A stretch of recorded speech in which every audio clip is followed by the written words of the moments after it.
months after the Great Flood of 2016 left thousands of families without homes, one of those families is being put out again, this time because of fast-growing mold in their FEMA housing unit.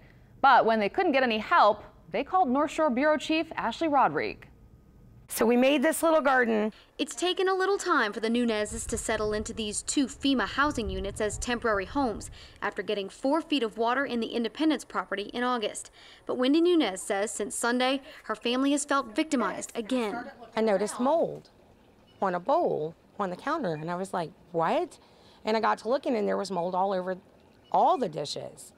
And I started looking around, and the more I looked, the more I found. It was on doors, walls and ceilings, furniture, electronics, and clothing.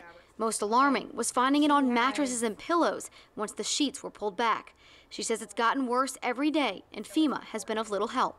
Monday, I had 4 different people from FEMA here. They looked around. Nobody took any samples of what kind of mold we're dealing with. One gentleman told me, well, you can go ahead and clean it up. Nunez says follow-up calls with FEMA resulted in conflicting responses, including being told to sleep on the floor of the unaffected trailer against the agency's own occupancy policies. That's when Nunez called Eyewitness News, and by midday Wednesday, a FEMA team was back on site. Their tone has changed completely.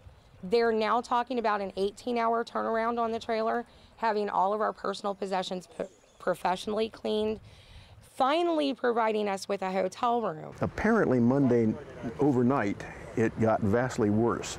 So she got some instructions by phone from us that were, valid for what we saw Monday, but I think what's going on is that it was much worse by then.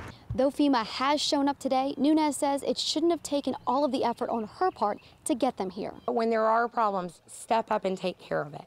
Step up and take care of it without a lot of hassle, without a lot of frustration, without a lot of tears. FEMA says that remains its goal. We want every applicant or survivor to get everything that they have coming and as quickly as possible. That's always what we're trying to do. Ashley Rodrigue, Eyewitness News.